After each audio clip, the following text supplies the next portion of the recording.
53,749 पदों पर आयोजित हुई चतुर्श्रेणी कर्मचारी भर्ती में लंबे समय से पदों की वृद्धि की मांग लगातार जोर पकड़ रही है।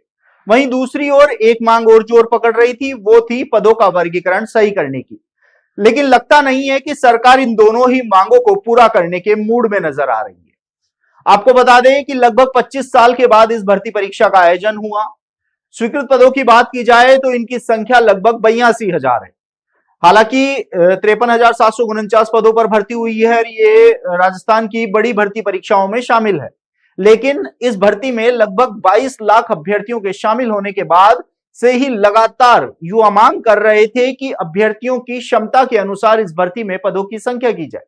हालांकि पहले इस भर्ती में 70,000 पदों की मांग उठ रही थी, लेकिन उसके बाद जो मांग उठी वो थी सरकार के वादे के अनुसार। आपको बता दें कि सरकार ने वादा किया था कि चतुर्श्रेणी कर्मचारी भर्ती के 60,000 पदों पर भर्ती की जाएगी, लेकिन जब विज्ञप्ति जारी हुई तो विज्ञप्ति महज 53,749 पदों पर हुई। उसके बाद से ही लगातार अभ्यर्थी ये मांग कर रहे थे कि पदों की संख्या बढ़ाई जाए।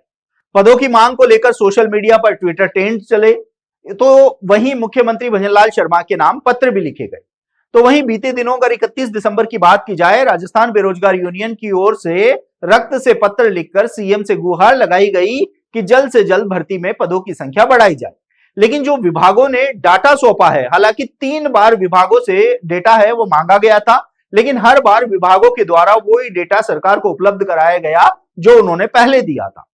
अब इससे ये साफ हो गया है कि विभागों में कुछ अधिकारी हैं जो नहीं चाहते हैं कि वहां पर नियमित पदों पर जो चतुर्श्रेणी कर्मचारी भर्ती हैं उनकी भर्ती हो, और उन विभागों में सालों से संविदा पर चतुर्श्रेणी जो कर्मचारी हैं वह लगे हुए हैं।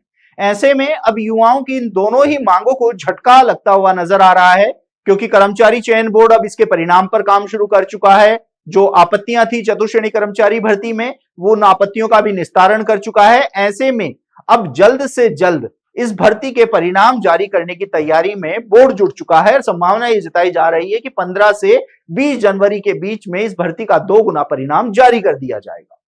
ऐसे में अब उन अभ्यर्थियों के लिए निराशा की खबर हो सकती है कि सरकार फिलहाल जो पद वृद्धि है उसको लेकर कोई भी फैसला लेती हुई नजर नहीं आ रही है। यानी कि रोस्टर के साथ कुछ ऐसा किया गया है जिससे पदों में भारी कटौती हुई है। ऐसे में चतुर्श्रेणी कर्मचारी भर्ती में इन दोनों ही मांगों को झटका लगता हुआ नजर आ रहा है।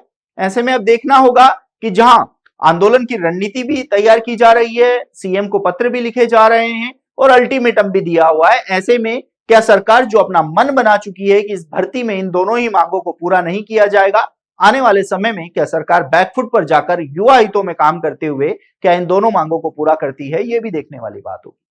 आप देखते रहिए एजुकेशन नगरी, मैं हूं ललित वर्मा।